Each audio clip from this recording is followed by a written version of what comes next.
On my wedding day, I unexpectedly slept through 6 hours. When I rushed over in a hurry, my fiancé Leo had already completed the entire ceremony with his first love. Looking at my sweaty face, Leo simply smiled and came clean. I was the one who drugged you. Aries wanted a wedding. It's no big deal, so I gave her one. As if afraid I'd cause a scene, he hinted casually, just behave yourself. I'll accompany you to get our marriage license next week, and making a fuss now won't help anyway. Look, even the wedding dress wouldn't fit you if she took it off. My gaze calmly fell on the bride. That was the dress I'd spent nearly half a year selecting. Everyone instantly held their breath, expecting me to make a huge scene, but I was completely relieved instead. Well, he should have said so earlier. I've been regretting this too. My ex gave me a 10-carat diamond ring when he proposed. Now I don't have to return it. I went straight home. When my neighbor saw me, her face was full of surprise. Louise? Why are you home? Isn't today your wedding? I'd been preparing for this wedding for so long that almost everyone knew about it. To the point where, being played for a fool at the last minute, I had no room to save face. Without stopping my motion of unlocking the door, I said with an unchanged expression, not getting married anymore. He was busy. Busy giving his first love a wedding. A flash of pity crossed my neighbor's face, and she tactfully didn't press further. After closing the door, I rushed to the bathroom. As soon as I opened my mouth, I vomited violently. I didn't stop until there was nothing left in my stomach, then collapsed weakly to the side. I have a moderate adverse reaction to sleeping pills. Leo knew this, but he still gave them to me. The fact that I woke up today means I was lucky. As I stood up to rinse my mouth, my phone suddenly buzzed with messages. It was a group chat that both Leo and I were in. Leo's the man. Did you see? Louise came and didn't dare say a word. How did Leo train her? Louise is so obedient. She's 1 in a million. Louise is an orphan, and Leo's rich and powerful. What would she dare say? They laughed together. Suddenly someone asked, do you think Leo's even coming home tonight? The group replied quickly, are you stupid? Anyone with half a brain knows he won't. This was followed by a string of crude, suggestive jokes. But suddenly, Leo's childhood friend said urgently, you guys are really drunk. You sent this to the wrong group. Louise is in here. Delete it quick. Everyone panicked, but most of the messages could no longer be recalled. Someone found it funny and leisurely added, so what if she sees? You think she dares say anything? I had no reaction. I got up and made myself a meal. As I finished the last bite, the door was suddenly pushed open. Leo came back reeking of alcohol. Seeing that I didn't come forward to greet him like before, he chuckled softly. He walked over and pulled me into a loose embrace. It's just a wedding, not a big deal. Just publicly humiliated and ridiculed for everyone to know. Yeah. I stood up, picked up my plate and slipped out of his embrace toward the kitchen. Leo followed me in. Something cold touched my neck. I looked down. It was a sapphire necklace. Still not my preferred style. It was Aries' favorite type. Thank you, I said while washing dishes. Leo seemed relieved and leaned down toward me slowly. I raised my hand to stop him and put the plate in the cupboard. Then I smiled. You forgot? I'm allergic to alcohol. Leo's brow furrowed. He stared at me quietly, wanting to say something. The next second, his phone rang. It was Aries. His expression immediately brightened. He answered and walked toward the study. Click. The door locked. After wiping the water from my hands, my phone also rang. Monday morning, I'll take you to get the marriage license. Okay. After replying concisely, I got up to pack in the bedroom. But in the closet, I found a piece of clothing that wasn't mine. Sexy and alluring, just crumpled in a ball as if stuffed in hastily. Looking closely, there were still dried stains on it. The door creaked open. Leo walked in. Meeting my reddened eyes, he instantly understood. He calmly took the clothing from my hand. Johnson and the others probably left it when they brought their girlfriends over. I kept my head down, my hands trembling slightly. Not from sadness, but from disgust. Leo clearly misunderstood. He raised his hand and affectionately patted my head. Louise, do you know what I like most about you? Without waiting for my answer, he said, obedient. Over the years, I'd heard obedient countless times. Obedient, sensible, well-behaved, like a cat, like a dog, just not like a person. Aries is in the past. Giving her a wedding is just compensation. Don't overthink it. He patted my head like petting a dog, just like when he chose to sponsor me years ago. A casual gesture. I was packaged up and brought to the city to study. But with one tear from Aries, I was pushed into a corner again. Left for those rich people to toy with me. Casual and careless. Like a piece of trash. Kicked around at will. Alright, rest if you're tired. Aries wants to remove her bridal manicure. I'm going with her. Perhaps it was the accumulated pain of always losing. Perhaps it was that bit of unwillingness buried in my heart. I suddenly grabbed his wrist. Can't you stay? Stay. Even once. To prove I matter. But Leo just froze, looking somewhat helpless. I promised her. But he'd promised me countless times too. Promised to accompany me to the hospital for period pain treatment, promised to accompany me to visit grandma's grave, promised to celebrate my birthday with me even once. Yet every promise fell through. Oh, okay. I let go of his hand, my tone resigned. For some reason, Leo grabbed my hand instead, his tone gentle. When I get back, I'll bring you your favorite taro cake. But I hate desserts most of all. Tears flashed in my eyes. I smiled and said, thank you. Leo didn't come home all night. Aries updated her Twitter with a photo and caption. Very simple. A peace sign gesture. But I instantly understood. She posted it specifically for me to see. Just like when Leo casually abandoned me for her years ago, when I was locked in the bathroom and beaten on the ground until I couldn't get up. The same gesture she made over my head. Provocative, insulting, a gesture that belonged uniquely to me.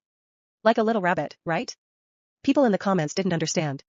A moment of spring is worth 1,000 gold. Who cares about rabbits? Quick, tell us. Is Leo wild in bed? Aries replied quickly. Wild. Incredibly wild.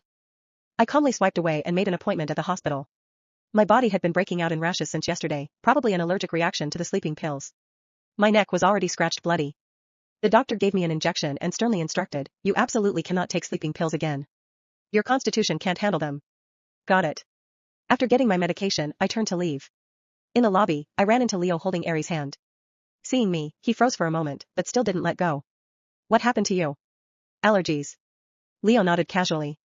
He didn't ask why or how severe it was, then sighed. She moved around while removing her manicure and hurt her finger. I brought her to get it treated. His tone was so concerned, as if Aries had suffered a serious injury. I looked down. The cut was barely visible and had already scabbed over. Aries snorted and pretended to be angry. It's all because you kept bothering me. Otherwise would I have suffered like this? Leo chuckled softly and good-naturedly apologized. Fine. It's all my fault. Then he turned to me. You go home first. I nodded and walked out. I hadn't gone far when Aries' voice rang out again. Look at her. Rashes all over her face and neck. Make sure it's not some contagious disease. You should have her get a full physical examination. She's had one before. Before was before. I'm thinking of you. Why aren't you grateful? Leo said lazily. Fine. I'll have her go tomorrow. His tone casual, like arranging for a dog to see the vet. After leaving the hospital, I went to store some luggage. When I got home, Leo was already back. Aries came forward and greeted me like the lady of the house. Louise, we're out of slippers. You can wear disposable ones. I looked down. My slippers were on her feet. Leo had bought them for me, because my feet are small, they're only size 5.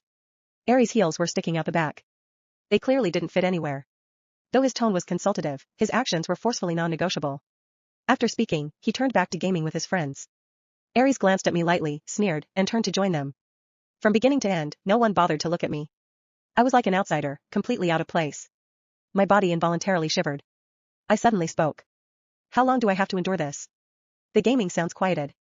Leo turned to look at me, his face somewhat impatient. 2 hours at most. You can put on more clothes, but I have rhinitis. I can't handle it. Then that's your own problem. Leo rotated the controller with so much force it seemed like he wanted to break the console. The atmosphere instantly became awkward. The others exchanged glances and tried to smooth things over. Louise, why don't you go to the bedroom first? You can adjust the temperature in there. We'll leave soon. I hummed in agreement and walked into the bedroom. The next second, mocking laughter came from outside the door. Why are you trying to please her? Didn't you see Leo ignoring her? She just seems kind of pitiful. Pitiful people have hateful qualities. I hate this pretentious type the most. Acting all high and mighty, but can she even leave Leo? That's true. I've never seen anyone more tolerant than Louise. They openly mocked me. Leo never said a word, which meant he actually thought the same. I checked the time. Tomorrow would be Monday. I pulled out the last of my luggage and pushed the door open. The laughter instantly froze on their faces. Leo's expression darkened. Do you have to be so difficult? Just because I wouldn't let you adjust the temperature? Aries stood up, her eyes slightly red. It's all because of me. Louise, you don't have to leave. I'll go. But before she could take a step, Leo shot up. Don't move. If she wants to leave, let her leave. Leo's friends seemed to have finally had enough of me too, saying irritably, it's just putting on a jacket. What's the big deal? Really thinks this is her home. Does anyone actually listen to her? No wonder she's an orphan. Who could stand this kind of personality? My whole body stiffened. Suppressing the sour sadness in my heart, I slowly turned to look at Leo. His face was dark, completely uncaring. He just looked at me and said word by word, if you leave now, don't ever come back. Even at this moment, his first reaction was still to threaten me. I couldn't tell if it was relief or release. I laughed lightly and left. Bang. A loud crash came from the door as Leo smashed his beloved console to pieces. After some time, Leo cursed under his breath and yanked the door open, rushing out. But outside, I was long gone. His childhood friend sensed something was wrong and asked carefully, Leo, should I go bring Louise back? Leo looked at the thick night, feeling incredibly blocked inside. He hadn't expected me to actually have the backbone to run away from home. He sneered coldly, his face full of certainty. Bring her back for what? In less than 3 days she'll come back on her own. The marriage license appointment, the offer expires. When I checked into the hotel, Aries sent me this voice message. Her tone was mocking, as if forcing me to face reality. If you really have backbone, never come back. But I know you can't bear to leave Leo. Even if nobody welcomes you, you'll stick to him like a piece of gum that won't come off. I knew she was deliberately trying to provoke me, hoping I'd never return. I suddenly found it funny. I wanted to tell her it wasn't necessary, but in the end, I just blocked her. The next morning, Alexander came to pick me up to get married. He was dressed handsomely and properly. After gazing at me for a while, he gently kissed my face. Beautiful. I lowered my head and smiled with a slight blush. When we arrived, I took a photo of the city hall entrance, then walked in hand with Alexander. At the same time, Leo's friend who had stayed up all night at his place suddenly sat bolt upright. Holy shit, Leo, look what Louise is doing. Hearing my name, Leo immediately snatched the phone. It showed a photo of City Hall. He smirked with disdain. Wasn't she running away from home? Now she's at City Hall trying to force me into marriage. Instantly, the room filled with their mocking laughter. You going, Leo? Need you ask? Of course not. Going would mean admitting defeat. Leo's face, tense all night, relaxed considerably. He raised an eyebrow, his tone somewhat smug. Depends on my mood. I'll wait until I cool down. Holy shit. Wait, that's not right. Before he could finish, someone refreshed and found an update. Louise got a marriage license? Isn't that Alexander? The heir to the Williams Group? The laughter in Leo's apartment died instantly. Someone snatched the phone and zoomed in on the photo. There I was, standing beside a tall man in a charcoal gray suit. The man everyone in the city recognized. Alexander Williams. The future head of the Williams Group. And the man who had once publicly stated that he would never marry. The room exploded. That's impossible. Did she Photoshop it? Why would Alexander Williams marry Louise? Leo's expression froze. For the first time all night, uncertainty appeared in his eyes. He immediately opened my chat window. No new messages. No explanations. No attempts to contact him. Nothing. His chest suddenly tightened. Call her. His friend blinked. Who? Louise. The call connected. Then a mechanical voice answered. The number you have dialed is unavailable. Blocked. Leo's face darkened. Meanwhile, inside City Hall, I stared at the marriage certificate in my hands. It felt unreal. Alexander glanced at me. Regretting it? I shook my head. No. Not even a little. Years ago, before Leo had sponsored my education, Alexander had actually been the one who wanted to help me. But at the time, the Williams family was dealing with internal struggles. Leo had reached me first. Then life took different paths. When Alexander returned years later, I was already engaged. So he never interfered. Until 3 months ago. When he learned Leo had delayed our wedding for the 7th time. And again last month. When he learned Leo had openly brought Aries to business events as his companion. Alexander had looked at me quietly and asked only one question. If one day you decide to leave him, would you consider choosing me? Back then, I hadn't answered. Today I had. Alexander gently took my hand. Mrs. Williams. I couldn't help laughing. The title sounded strange. But nice. Very nice. At that moment, Leo finally arrived at City Hall. He had driven all the way there after finding out. He rushed through the doors. Then stopped dead. Because he saw me. And he saw the marriage certificate. The genuine one. Already stamped. Already registered. Already effective. His face instantly turned white. Louise. My name came out hoarse. As if he couldn't believe it. I turned calmly. Hello, Leo. For a second, nobody spoke. Then he laughed. A short, disbelieving laugh. You married him? Yes. To make me jealous? I almost laughed. Even now. Even after everything. He still thought the world revolved around him. No. I lifted my left hand. The diamond ring sparkled under the sunlight. I married him because I wanted to. The color drained from Leo's face. He suddenly stepped forward. You can't. Alexander immediately moved between us. The atmosphere became icy. Leo stared at him. Then at me. His voice lowered. What about me? For the first time in years, I truly looked at him. Not as my fiancé. Not as my benefactor. Just as a man. A selfish man. A man who drugged me. Humiliated me. Allowed others to insult me. Forgot my birthday. Forgot my allergies. Forgot every promise he ever made. Yet somehow expected endless loyalty. What about you? I smiled. You married Aries yesterday. His mouth opened. Then closed. Because there was no excuse. None. You said it wasn't a big deal. I repeated his own words. So why are you upset now?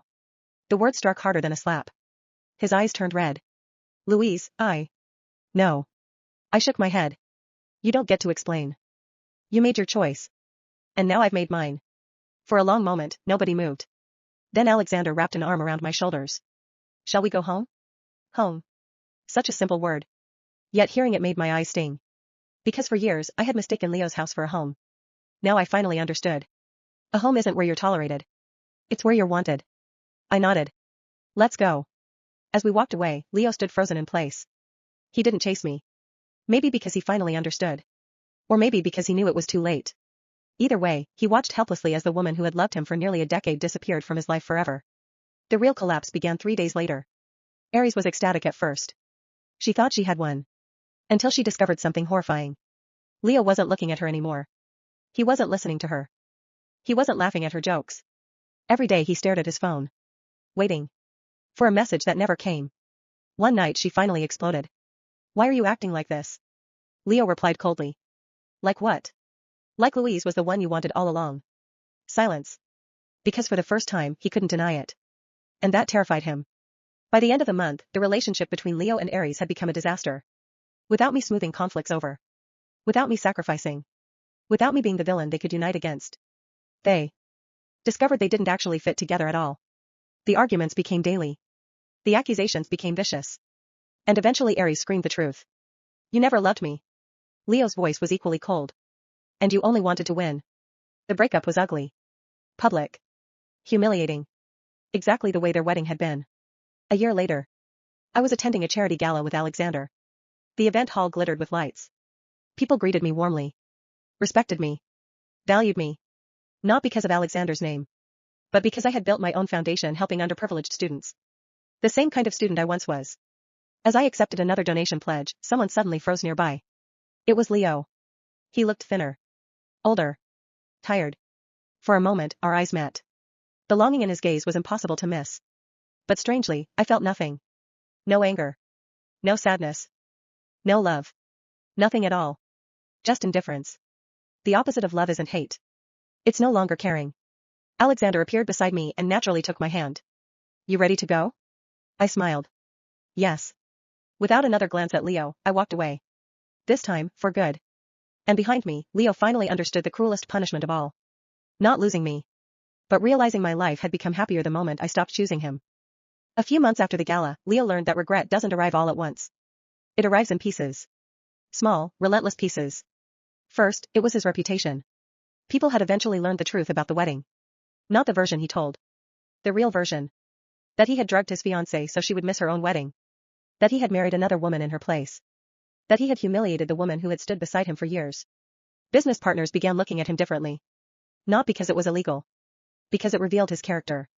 And character mattered when millions of dollars were involved. Several major contracts quietly disappeared. Investors stopped returning calls. People who once laughed at his jokes now avoided being photographed beside him. Then came his friends. The same friends who had mocked Louise. The same ones who called her desperate. The same ones who swore she'd crawl back. One by one, screenshots from their group chat leaked. Every cruel joke. Every insult. Every message ridiculing her. The internet was merciless. Their employers saw them. Their girlfriends saw them. Their families saw them. One lost a promotion. Another was forced to issue a public apology. A third became known online as the orphan comment guy after his disgusting remark about Louise being an orphan resurfaced. For months, strangers sent him that quote back whenever he posted anything.